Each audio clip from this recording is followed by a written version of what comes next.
जय हिंद कि चलो आज हम यही वीडियो रे देखिबा कि independence day and constitution day and Republic day भितर कोन अंतर रही आ संविधान काहे कि अणा गला ता भल भाव रे देखिबा कि देखंतु 15 अगस्त 1947 रे हमको स्वाधीनता मिलितिला इंग्रज मानक हालांकि से समय पोर्तुगाल आ फ्रांस मानकर कब्जा थिला तांगे प्रथमे गोवा को आजाद करी 1961 रे चली गला प्रथमे गोवा ही आजाद हेतिला तो हमको 15 अगस्त 1947 रे हमको स्वाधीनता मिलितिला तो से दिन हम स्वाधीनता दिवस पालन करता अर्थात इंडिपेंडेंस डे आमे पालन करता किंतु तांके कहितिले कि जे पर्यंत माने संविधान निर्माण न करिचो से पर्यंत आमे छाडी कि जीवन बोली कहितिले किंतु आमे 1946 टू संविधान निर्माण प्रक्रिया आरंभ कले शेष रे तैयार हे गेला 26 नवेम्बर 1949 रे 26 नवेम्बर 1949 रे संविधान तैयार हे कि प्रस्तुत हे कि रही गला तो से दिन आमे कॉन्स्टिट्यूशन डे बा संविधान दिवस पालन करता प्रत्येक वर्ष आमे 26 नवेम्बर रे आमे संविधान दिवस पालन करता आउ एटा 2 मास पर 2 मास लेट करी लगावला अर्थात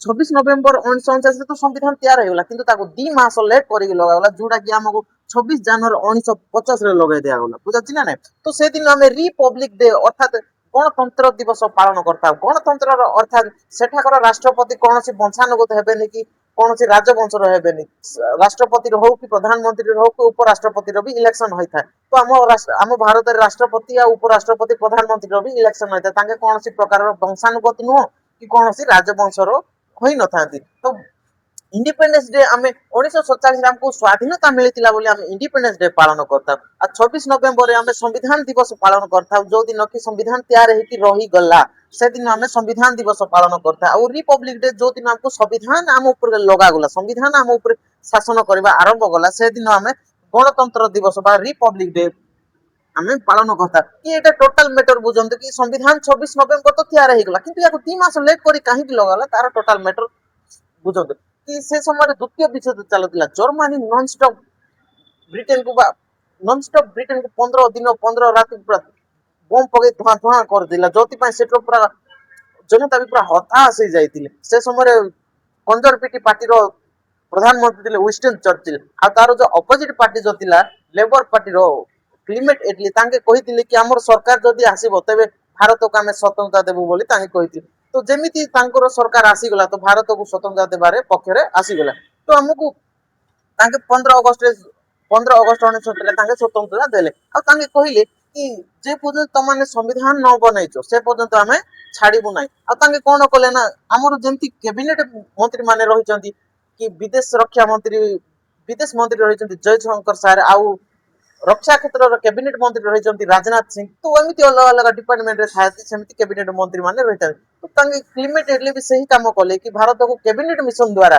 तांको 3 जण व्यक्ति के हम भारत रे पठेले जहा को हम कैबिनेट मिशन भाबरे जानिता कोन कैबिनेट मिशन ए कैबिनेट मिशन 1946 रे तांगे पठेतिले 3 जण व्यक्ति कि क्रिप्स अलेक्जेंडर लारेंस एही कैबिनेट मिशन रो मुख्य किए दिले बोले कि एल रहेला लीडर एल रहेला लारेंस होउचंती कैबिनेट मिशन रो लीडर थिले क्रिप्स अलेक्जेंडर लारेंस 1946 रे तांगे कैबिनेट मिशन द्वारा भारत को आसीतिले आ तांगे भारत को तीनटा बड़ बड़ काम करबा पई कहले तांगे कहले अंतरिम सरकार निर्माण करंतु आ सरकार केमिति चलाबता सिकंतु बोली तांगे कहितिले एटा अंतरिम सरकार एटा अलगा टॉपिक एटा पे अलगा वीडियो बने त मेन आसीला संविधान आ संविधान केमिति तांगे कहले कि संविधान निर्माण करो आ जे पर्यंत संविधान तम ऊपर न लागि से पर्यंत हमें जीवन से पर्यंत हमें देखा चाह करबो तेनु हमें जो अंतरिम सरकार जो चलीथिला जो 5 वर्ष जो सरकार जो चलीथिला सेटा हमर सरकार नथिला अंतरिम सरकार थिला एटा बुझाछि ना जो 5 वर्ष जो हमर 1947 रे देश स्वाधीन हैला 1947 रे देश स्वाधीन हैला किंतु हमर प्रधानमंत्री रो इलेक्शन हैला 1951 तो 5 वर्ष जो सरकार चली थिला सेटा आम सरकार नथिला अंतरिम सरकार चली थिला बुझाछि ना तो कॉन्स्टिट्यूशन जे पर्यंत ताके कहले कि जे पर्यंत संविधान तम ऊपर कंप्लीट न लागि से पर्यंत हमें जीवन किबा जे पर्यंत न बने तो हमें से पर्यंत जीवन बोली कहिथिले तो हमें संविधान निर्माण प्रक्रिया आरंभ कर देलो 1946 रे कैबिनेट मिशन द्वारा तो एही संविधान निर्माण करबा पय कोन करा गला ना सेटे गुडे संविधान निर्माण करबा पय गुडे इलेक्शन करा गला जहा को हमें अप्रत्यक्ष निर्वाचन बा इनडायरेक्ट इलेक्शन करा गला बुझाछि ना संविधान निर्माण करबा पय गुडे निर्वाचन करा गला जहा को अप्रत्यक्ष निर्वाचन बा इनडायरेक्ट इलेक्शन करा जाय ଏହି ଅପ୍ରତ୍ୟକ୍ଷ ନିର୍ବାଚନ ହେଇ ସଂସଦର ସେଣ୍ଟ୍ରାଲ ହଲରେ ବସିକି ସେହି ସମ୍ବିଧାନ ନିର୍ମାଣ ପ୍ରକ୍ରିୟା ଆରମ୍ଭ କଲେ। ଏବେ ବି ସଂସଦର ସେହି ପରମ୍ପରା ଥାଏ କି ବିଦେଶୀ ମେହମାନ ବିଦେଶୀର ବନ୍ଧୁ କିଏ ଆସେ କିମ୍ବା କାହାର ଶପଥ ଗ୍ରହଣ କରିବାର ଅଛି ତେବେ ସଂସଦର ସେଣ୍ଟ୍ରାଲ ହଲରେ ବସିକି ସେହି କାର୍ଯ୍ୟକ୍ରମଟା କରିଥାନ୍ତି। ଯୋଉ ଅପ୍ରତ୍ୟକ୍ଷ ନିର୍ବାଚନର ଯୋଉ ଇଲେକ୍ସନ ଯୋଉ ହେଇଥିଲା ସେଇଠି ଟୋଟାଲ 1946ରେ ଆମେ ସମ୍ବିଧାନ ନିର୍ମାଣ ପ୍ରକ୍ରିୟା ଆରମ୍ଭ କରିଥିଲେ। 1946ରେ ସମ୍ବିଧାନ ପ୍ରକ୍ରିୟା ନିର୍ମାଣ जो ହେଇଥିଲା जो ପ୍ରତ୍ୟକ୍ଷ ନିର୍ବାଚନ ହଉଥିଲା ସେଇଠି ଟୋଟାଲ 389 ସଦସ୍ୟ ରହିଥିଲେ। ସେ ସମୟରେ ଭାରତ ଅଖଣ୍ଡ ଭାରତ ଥିଲା, ଖଣ୍ଡିତ ଭାରତ ନଥିଲା। ପୂର୍ବ ପାକିସ୍ତାନ ବି ଥିଲା, ପଶ୍ଚିମ ପାକିସ୍ତାନ ବି ଥିଲା। ଯୋଉ ପାକିସ୍ତାନରୁ ଯୋଉ ଚୁନାव ହେଇକି ଯୋଉ ଆସିଥିଲେ ସେମାନେ ବି ରହିଥିଲେ। ତ 389 ଥିଲା 1947 ଟୋଟାଲ ସଦସ୍ୟ ମାନେ ରହିଥିଲେ ଏଇ ପ୍ରତ୍ୟକ୍ଷ ନିର୍ବାଚନରେ 389। କିନ୍ତୁ 1947 ଭାରତ ବିଭାଜନ ହେଇଗଲା, ପାକିସ୍ତାନ ଅଲଗା ହେଲା, ବାଂଲାଦେଶ ଅଲଗା ହେଲା। ତ ଯୋଉ ପାକିସ୍ତାନ ଆଡୁ ଯୋଉମାନେ ଯୋଉ ନିର୍ବାଚନ ହେଇଥିଲେ ସେମାନେ ପାକିସ୍ତାନ ଆଡୁ ଯୋଉମାନେ ପାକିସ୍ତାନରୁ ଆସିଥିଲେ ସେମାନେ ପାକିସ୍ତାନ ଆଡକୁ ଚାଲିଗଲେ। ତ ଟୋଟାଲ ରହିଲେ 299। ଏଇଟା ମନେ ରଖନ୍ତୁ ବାସ୍, ଏତିକି ଏଇଟା ଗୁଳି ମାରିଦବ। 299 ସଦସ୍ୟ ରହିଲେ। ଲିଆ କାଉଲି ଫେମସ ନା ଗୋଟେ, ଲିଆ କାଉଲି ତାଙ୍କେ ଆମ ଭାରତର ପ୍ରଥମେ ଅର୍ଥ ଅର୍ଥନୀତି ମନ୍ତ୍ରୀ ଥିଲେ ତାଙ୍କେ, ବୁଝାଛି ନା ନାଇଁ। ତ ତାଙ୍କେ ପାକିସ୍ତାନରୁ ଆସିଥିଲେ ତ ପାକିସ୍ତାନ ଚାଲିଗଲେ। ତ ଟୋଟାଲ ସଦସ୍ୟ 1947ରେ ବଞ୍ଚିଲେ 299। ଆଉ 1950ରେ ଯେତେବେଳେ କମ୍ପ୍ଲିଟ ଯୋଉ ସାଇନ ବସିବା ପାଇଁ ଯୋଉ କଥା ଆସିଲା ସମ୍ବିଧାନର, ଆମର ଯୋଉ ଅରିଜିନାଲ ସମ୍ବିଧାନ ଯୋଉ ରହିଛି 13 କେଜିରେ, ବୁଝାଛି ନା କେତେ 13 କେଜିର ଯୋଉ ସମ୍ବିଧାନରେ ଯୋଉ ହସ୍ତାକ୍ଷର କଥା ହେବାର ଆସିଲା ତ ସେଇଟା ଟୋଟାଲ 284 ସଦସ୍ୟ ମାନଙ୍କର ସାଇନ ବସିଛି। ଏହି ଯୋଉ 1946 1947 1948 ଏହି ଭିତରେ ତାଙ୍କ କେତେ ଜଣଙ୍କର ଦେହାନ୍ତ ହେଇଥିଲା। ତ ଟୋଟାଲ ବଞ୍ଚିଲେ 284, ବୁଝାଛି ନା। 1947ରେ 299 ସଦସ୍ୟ ରହିଥିଲେ। ଆଉ ଏଇ ଯଦି ଗୋଟାଏ 2 ବର୍ଷ ଭିତରେ କେତେ ଜଣଙ୍କର ଦେହାନ୍ତ ହେଇଥିଲା, ମୃତ୍ୟୁ ହେଇଥିଲା, ତ ଟୋଟାଲ ବଞ୍ଚିଥିଲେ 284। କେତେ 284। ତ ଏହି ଆମର ଯୋଉ 13 କେଜି ସମ୍ବିଧାନ ଯୋଉ ଅରିଜିନାଲ ସମ୍ବିଧାନ ଯୋଉ ରହିଛି ସେଇଠି ଟୋଟାଲ 284 ର ସଦସ୍ୟ ମାନଙ୍କର ସାଇନ ବସିଛି। ଆଉ 15 ଜଣ ମହିଳା ମାନଙ୍କର ସାଇନ ବସିଛି। ଦେଖ ମହିଳା ମାନଙ୍କର ଏମାନଙ୍କର କେବେ ଭୁଲିବାନି, ବୁଝାଛି ନା ନାଇଁ। ଏହି 15 ଜଣ ମହିଳା ମାନେ ଅଟନ୍ତି ଯୋଉଟା କି ଆମର 13 କେଜି ସମ୍ବିଧାନରେ ହସ୍ତାକ୍ଷର ବସିଛି। ତ ସମ୍ବିଧାନ କେମିତି ତିଆରି ହେଇଗଲା ଏଥିପାଇଁ ଗୋଟେ 13ଟା କମିଟି ତିଆରି କଲା। ସେହି 13ଟା କମିଟି ତିଆରି କରି ତାଙ୍କୁ ଦାୟିତ୍ୱ ତାଙ୍କୁ ଦିଆଗଲା କି ଆପଣ ଏଇ ଜିନିଷ କହିବେ କି ରାଜ୍ୟକୁ କେମିତି ଚଲା ହବ, ରାଜ୍ୟ କମିଟି କହିବେ। ତ ଏମିତି ଟୋଟାଲ ଯୋଉ ବନା ହେଇଥିଲା 13ଟା ଟୋଟାଲ ସମିତି ବନା ହେଇଥିଲା। ଏହି 13ଟା ସମିତିର ଯୋଉ ପ୍ରମୁଖ ସମିତି ଯୋଉ ଥିଲା, ଇମ୍ପୋର୍ଟାଣ୍ଟ କମିଟି ଯୋଉ ରହିଥିଲା ତାକୁ ଆମେ ପ୍ରାରୁପ ସମିତି ବା ଡ୍ରାଫ୍ଟିଂ କମିଟି ବୋଲି କହିଥାଏ। ଏହି ଡ୍ରାଫ୍ଟିଂ କମିଟିର ଚେୟାରମ୍ୟାନ ବା ଅଧ୍ୟକ୍ଷ ଥିଲେ B.R. ଆମ୍ବେଦକର। ଆଙ୍କେ ବହୁତ ବିଦ୍ୱାନ ମଣିଷ ଅଟନ୍ତି, ମାନେ ଆମ ପାଖରେ ଏତେ ଶବ୍ଦ ନାହିଁ କି ତାଙ୍କୁ କିଛି କହିବା ପାଇଁ, ଏତେ ବହୁତ ମହାନ ବ୍ୟକ୍ତି ମାନେ ଆଙ୍କେ। ତ ଏହି ପ୍ରାରୁପ କମିଟିର B.R. ଆମ୍ବେଦକର ରହିଥିଲେ। ତ ତାଙ୍କେ କଣ କରିଥିଲେ ନା ଏଇ 13ଟା କମିଟିରେ ତାଙ୍କେ କୋଅର୍ଡିନେସନ ବନେଇଲେ। ଆଉ କୋଉଟା ଭୁଲ କୋଉଟା ଠିକ ତାଙ୍କୁ ବାଛିକି ତାଙ୍କୁ ଯୋଉଟା ଠିକ ଲାଗିଲା ତାଙ୍କେ ସମ୍ବିଧାନରେ ଲେଖିବା ପାଇଁ ଦେଲେ। ତ ଏଇ ତେଣୁ ଆମେ ତାଙ୍କୁ ଡକ୍ଟର B.R. ଆମ୍ବେଦକରକୁ the father of the Indian constitution ଭାବରେ ଜାଣିଥାଉ ବା ଭାରତୀୟ ସମ୍ବିଧାନର ଜନକ ବୋଲି ଆମେ ମାନିଥାଉ। ହାଲାକି ଅସ୍ଥାୟୀ ଭାବରେ ସଚିଦାନନ୍ଦ ସିଂ ସମ୍ବିଧାନ ସଭାର ଅଧ୍ୟକ୍ଷତା କରୁଥିଲେ 2 ଦିନ ପାଇଁ। ହାଲାକି ଯୋଉ ସ୍ଥାୟୀ ଭାବରେ ଯୋଉ ରହିଥିଲେ ରାଜେନ୍ଦ୍ର ପ୍ରସାଦ ଆଙ୍କେ ସମ୍ବିଧାନ ସଭାର ଅଧ୍ୟକ୍ଷତା କରିଥିଲେ କି ଆପଣ ବସନ୍ତୁ, ଆପଣଙ୍କୁ ପାଳି ପଡିଲେ ଆପଣ କହିବେ, ଆପଣଙ୍କର ସମୟ ସରିଲା ଆପଣ କୁହନ୍ତୁ। ତ ଏମିତି ତାଙ୍କେ କରିଥିଲେ। ଯୋଉ B.N. ରାଓ ଯୋଉ ଥିଲେ ଆଙ୍କେ ସଲାହକାର ଥିଲେ, ସମ୍ବିଧାନର ପରାମର୍ଶଦାତା ଥିଲେ B.N. ରାଓ। ଆଙ୍କେ ସମସ୍ତ ଦେଶର ସମ୍ବିଧାନକୁ ଅଧ୍ୟୟନ କଲେ, ତାଙ୍କୁ କୋଉଟା ଠିକ ଲାଗିଲା ଭାରତକୁ କହିଲେ କି ଏଇଟା ସମ୍ବିଧାନରେ ଲେଖାଯାଉ, ଏଇଟା କାମରେ ଆସିବ। ଚିନ୍ତା କରିପାର ଆଙ୍କେ ମିଆଁମାର ସମ୍ବିଧାନ ଲେଖିବା ପାଇଁ ବି ସହାୟତା କରିଥିଲେ B.N. ରାଓ। ଏତେ ବିଦ୍ୱାନ ମଣିଷ ମାନେ, ଏତେ ମହାନ ଯାକ। ଆମ ପାଖରେ ଏତେ ଶବ୍ଦ ଯାକ ନାହିଁ କି ଏହି ବ୍ୟକ୍ତି ମାନଙ୍କୁ ଏତେ କିଛି କହିବା ପାଇଁ। ଏତେ ମହାନ ବ୍ୟକ୍ତି ମାନଙ୍କୁ ମାନେ କେଡେ ବଡ କାମ କରିକି ଚାଲି ଯାଇଛନ୍ତି, ବୁଝାଛି ନା ନାଇଁ। ମେନ୍ କରିଥିବ ଡକ୍ଟର B.R. ଆମ୍ବେଦକର ଭୟାନକ। ଏହି ବ୍ୟକ୍ତିକୁ ଯିଏ ଚିହ୍ନିଲା ନା ସିଏ ଯୋଉ ଜାତିର ବି ହେଇଥାଉ ପୂଜା କରିବା ଆରମ୍ଭ କରିଦେବେ ଏଇ ବ୍ୟକ୍ତି କେତେ ମହାନ ଆଙ୍କେ, ବୁଝାଛି ନା ନାଇଁ। ତ ସମ୍ବିଧାନ ନୀତି ତିଆରି କରାଗଲା। ତ ଏଇଥିପାଇଁ ଟାଇମ କଣ ଲାଗିଥିଲା, ସମୟ ଲାଗିଥିଲା। ଆମେ 1946ରୁ ସମ୍ବିଧାନ ପ୍ରକ୍ରିୟା ନିର୍ମାଣ ଆରମ୍ଭ କରିଦେଲେ। 1946 1947 1948ରେ ସମ୍ବିଧାନ ନୀତି ତିଆରି କରିବା ଆରମ୍ଭ କରିଦେଲେ। ଆଉ ଶେଷରେ 1949ରେ ସମ୍ବିଧାନ ତିଆରି ହେଇଗଲା। 1949ରେ ଏଥିପାଇଁ ସମୟ କେତେ ଲାଗିଥିଲା କି 2 ବର୍ଷ 11 ମାସ 18 ଦିନ ଲାଗିଥିଲା। ସମ୍ବିଧାନ ନିର୍ମାଣ ଯୋଉ ପ୍ରକ୍ରିୟା ଯୋଉ ହଉଥିଲା, ଆମର ସମ୍ବିଧାନ ନିର୍ମାଣ ଯୋଉ କରାହଉଥିଲା ସଂସଦର ସେଣ୍ଟ୍ରାଲ ହଲରେ ବସିକି ଯୋଉ ସମ୍ବିଧାନ ନିର୍ମାଣ କରାଯାଉଥିଲା, ଟୋଟାଲ ଯୋଉ ସମୟ ଲାଗିଥିଲା 2 ବର୍ଷ 11 ମାସ 18 ଦିନ। ଆମର ଯୋଉ 13 କେଜିର ସମ୍ବିଧାନ ଟୋଟାଲ 2 ବର୍ଷ 11 ମାସ 18 ଦିନ ଲାଗିଥିଲା ସେଇ ସମ୍ବିଧାନ ନିର୍ମାଣ କରିବା ପାଇଁ, ବୁଝୁଛି ନା ନାଇଁ। ଏହି ସମ୍ବିଧାନରେ ଅର୍ଥାତ ଆମର ଯୋଉ ସମ୍ବିଧାନ ଯୋଉ ତିଆରି ହେଇଥିଲା 26 ନଭେମ୍ବର 1949 ରେ ସମ୍ବିଧାନ ଯୋଉ ତିଆରି ହେଲା, ଯୋଉଟା କି ଆମେ 2 ବର୍ଷ 11 ମାସ 18 ଦିନ ପରିଶ୍ରମ କରିକି ସେଇଠି ଟୋଟାଲ ଭାଗ 22ଟା ଭାଗ ରହିଛି। ଏବେ କିଛି ମିଶାଗୁଳା କରି ବଢେଇକି 25ଟା କରିଦେଇଛନ୍ତି। ଆଉ ଯୋଉ ଅନୁଚ୍ଛେଦ ଯୋଉ ଆମେ ଯୋଉ ଯେକୌଣସି ବହି ବି ଆମେ ଯଦି ପାଠ ପଢୁଛେ ସେଠି ତାର ଚାପ୍ଟର ଦେଇଥାଏ, ଭାଗ ଦେଇଥାଏ, ତା ସହିତ ଟପିକ ବି ଦେଇଥାଏ। ବାସ୍ ଏଇଟା ସେମିତି ଦେଇଛି, ଏଠି ଭାଗ 22ଟା ଭାଗ ଦେଇଛି। ଆଉ ଯୋଉ ଟପିକ ବା ଯାହାକୁ ଆମେ ଆର୍ଟିକଲ କହିଥାଉ ବା ଅନୁଚ୍ଛେଦ କହିଥାଉ ସେଇଟା ଟୋଟାଲ 395, ଏଠି ବି ତାକୁ ବଢେଇ ଦେଇକି 448ଟା କରାଯାଇଛି। ଏଇଠି ସେଇଟା ଆମର ଯେମିତି ନମ୍ବରିଂ ଭ୍ୟାଲୁ ଯୋଉ ରହିଛି, ଏଠି ନମ୍ବରିଂ ଭ୍ୟାଲୁ ଦେଇନାହାନ୍ତି, ABCD କରିକି ଯୋଡେଇକି 448ଟା କରାଯାଇଛି। ଆଉ ଯୋଉ ସେଡ୍ୟୁଲ ଯୋଉ କହିଥାଉ ବା ଅନୁସୂଚୀ ଯୋଉ କହିଥାଉ, ପ୍ରଥମେ ସେଟା 8ଟା ଥିଲା, ତାକୁ ଏବେ ବଢେଇ ଦେଇକି 12ଟା କରାଯାଇଛି।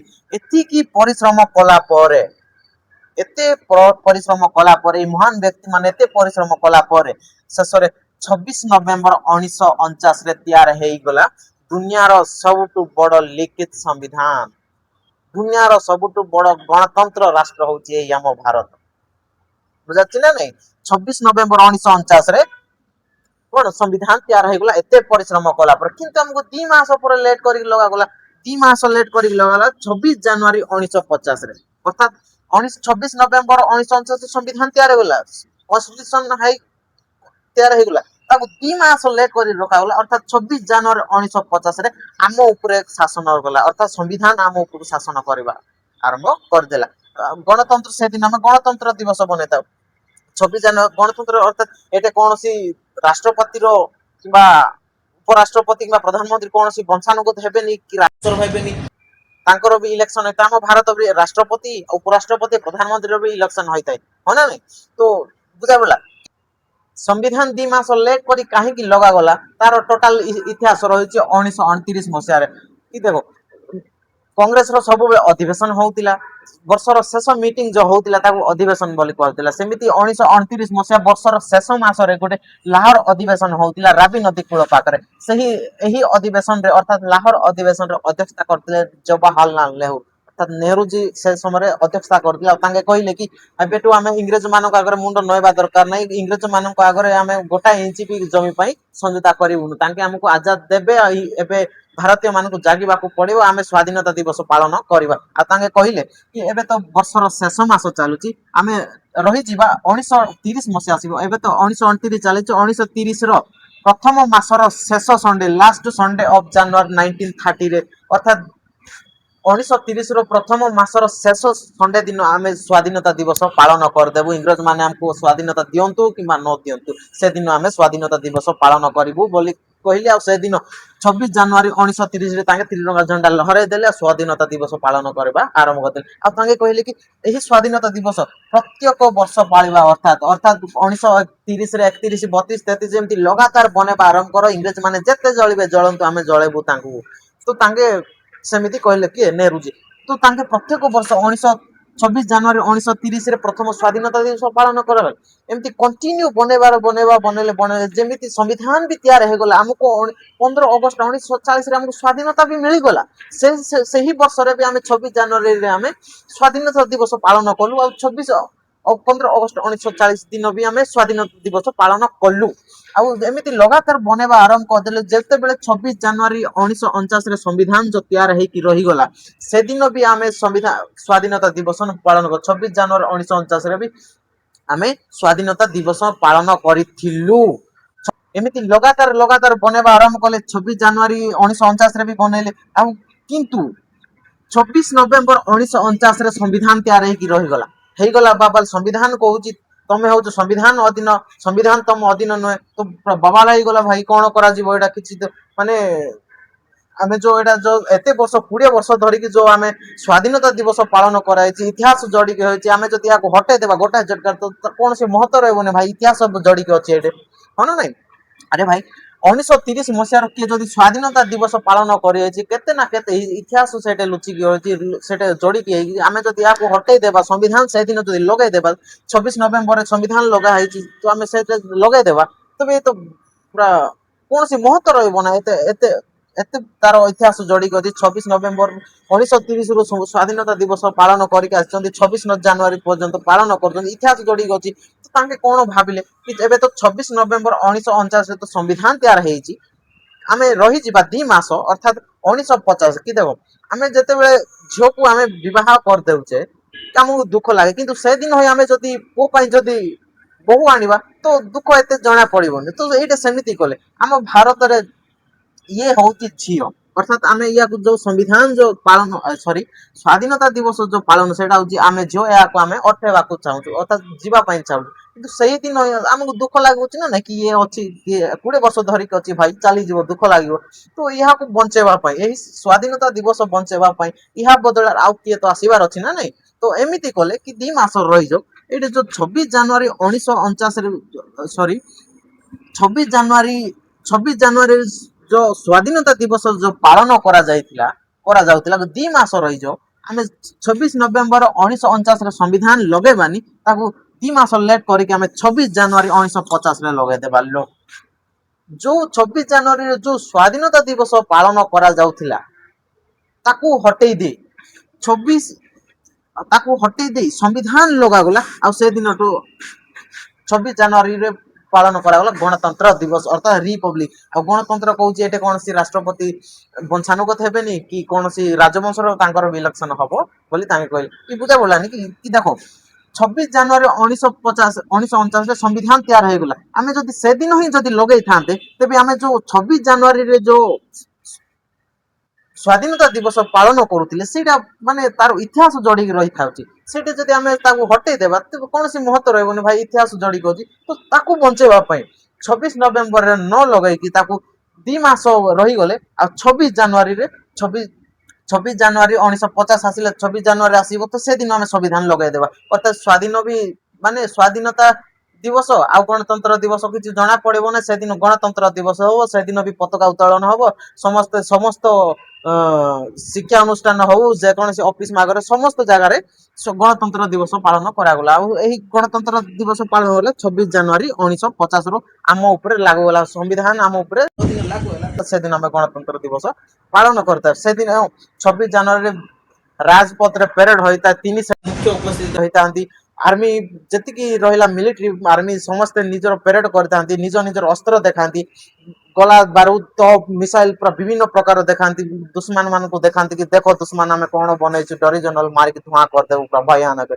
से समय राष्ट्रपति उपराष्ट्रपति भी समस्त उपस्थित रही था पताका उत्तोलन कर समय आ विदेश रू आम चीफ गेस्ट भाव में भी डाकी था से दिन बुझा ना तो ये बुझा पड़ा संविधान पुणी एति परिश्रम कर संविधान पुणी कहीं अणागला हाँ ना नहीं संविधान कहीं गढ़ागला कि एडे बड़ देश चलैया जेकोसी नियम कानून आवश्यक होता ना नहीं हालांकि जेकोसी सान जिनस दरकार होना था सेमती आमर परिवार कौन से लिखित आकार ना कि कार कथा मानिबा कार कथा मानिबानी घर संसाधन उपयोग केमिति करबा कि आमर जो जगह बाड़ी बिल बाड़ी जेतिकी रही से समय सेटे जो फसल हुए सेटा बड़ भाई अधिक नेब ना सान भौणी नेब ना যৌতুক हिसाब से नहीं ना सान भाई एमती कौन ना कि सेमती आगे भी जनसंख्या नथिला तो कौन सी प्रकार नियम कानून रो आवश्यक पड़ुला किंतु धीरे धीरे समाज बढ़िबार लागिला जमिति समाज बढ़िबार लागिला तो तांको नियम कानून रो आवश्यक पड़ला आ जो नियम कानून आवश्यक जहा पई थिला कि सेटा कोन थिला ना कि देश को आगरे दी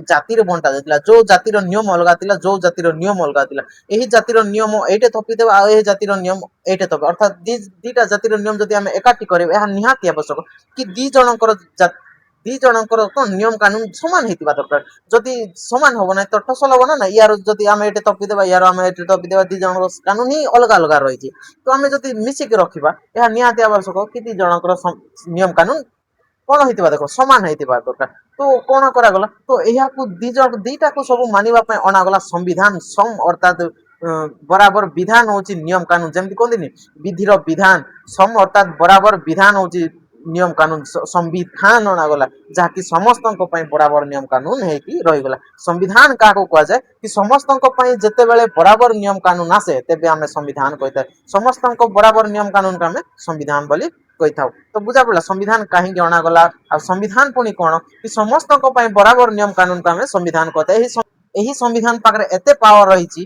कि तुम मैंने शुणी कि राष्ट्रपति उपराष्ट्रपति आमर मुख्यमंत्री आमर प्रधानमंत्री एमती सेमती कार हिम्मत अच्छी कार कलिजार हिम्मत अच्छी सुप्रीम कोर्ट रो जज को किसी कहीकि देख ହକାତ ଅଛି ବୋଲି କହିକି ଦେଖ ନେକ୍ସଟ ଦିନ ଯଦି ଅମାନ୍ୟ କେସ୍ ନ କରିକି ନ ଡକା ଯାଏ ସୁପ୍ରିମ କୋର୍ଟରେ ବୋଲେ କହିବ ମତେ ତାର ହକାତ ନାହିଁ ତାଙ୍କୁ କିଛି କହିବା ପାଇଁ ବୁଝାଛି ନା ନାଇଁ ବହୁତ ପାୱାର ଥାଏ ସୁପ୍ରିମ କୋର୍ଟରେ ବହୁତ ପାୱାର ଥାଏ ଏଇ ସମ୍ବିଧାନରେ ବୁଝାଛି ନା ନାଇଁ ତ ଏତିକି ବୁଝା ପଡିଲା ଆମକୁ ସ୍ୱାଧୀନତା କେବେ ମିଳିଥିଲା 15 ଅଗଷ୍ଟରେ 15 ଅଗଷ୍ଟ 1947ରେ ଏ ଦିନ ଆମକୁ ସ୍ୱାଧୀନତା ମିଳିଥିଲା ଭାରତ ତିଆର ହେଇନଥିଲା ଦୁନିଆର ଏମିତି କୌଣସି ବ୍ୟକ୍ତି କହିପାରିବେନି କି ଭାରତ କେବେଠୁ ରହିଛି ବୋଲି ବୁଝାଛି ନା ନାଇଁ ହଁ 1498ରେ ଭାସ୍କୋଡା ଗାମା ଭାରତର ଆସିବାର ରାସ୍ତା ଖୋଜିଥିଲେ ଭାରତକୁ ନାହିଁ ଭାରତକୁ ଆସିବାର ରାସ୍ତା ଖୋଜିଥିଲେ କୁଆଡୁ କେମିତି ଯିବେ ତାହାର ରାସ୍ତା ଖୋଜିଥିଲେ ଭାସ୍କୋଡା ଗାମା 1498 ବୁଝାଛି ନା ନାଇଁ ଏମିତି କୌଣସି ବ୍ୟକ୍ତି ନାହାନ୍ତି ଯିଏ କହିବ କି ଭାରତ ଏବେଠୁ ଅଛି ବୋଲି ହଁ ପାକିସ୍ତାନର ଜନ୍ମ ନିହାତି ହେଇଛି ତାର 14 ଅଗଷ୍ଟ 1947ରେ ପାକିସ୍ତାନର ଜନ୍ମ ହେଇଛି ଜନ୍ମ ଆଉ ସ୍ୱାଧୀନତା ଭିତରେ ଅନ୍ତର ଥାଏ ଆଉ ଶ୍ରୀକୃଷ୍ଣ ଭଗବାନ ଶ୍ରୀକୃଷ୍ଣ ଭାଗବତ ଗୀତାରେ ତାଙ୍କ କହିଛନ୍ତି କି ଏହି ପୃଥିବୀରେ ଯାହାର ଜନ୍ମ ହେଇଛି ତାର ମୃତ୍ୟୁ ସୁନିଶ୍ଚିତ ସେମିତି ଏହି ବେହେଲା ପାକିସ୍ତାନର ଜନ୍ମ ହେଇଛି 14 ଅଗଷ୍ଟ 1947ରେ ଏହାର ମୃତ୍ୟୁ ସୁନିଶ୍ଚିତ ଯିଏ ଯାହାର ଜନ୍ମ ହେଇଛି ଏହି ପୃଥିବୀରେ ତାର ମୃତ୍ୟୁ ସୁନିଶ୍ଚିତ ତ ଏହି ପାକିସ୍ତାନର ଜନ୍ମ ହେଇଛି ଦିନେ ନା ଦିନେ ନିହାତି ମରିବ ଆଉ ଯେମିତି ମରିବ ଆମେ ଭାରତରେ ମିଶାଇ ଦେବା ଯେମିତି ଭାରତରେ ମିଶାଇ ଦେବା ଅଖଣ୍ଡ ଭାରତ ହେଇଯିବ ପାକିସ୍ତାନର ମୃତ୍ୟୁ ସୁନିଶ୍ଚିତ ବୁଝାଛି ନା ନାଇଁ तो आज एति थाउ नेक्स्ट क्लास देखा कि संविधान रे जो भाग रही शेड्यूल रही तार क्लास देखा नेक्स्ट वीडियो रे जय हिंद।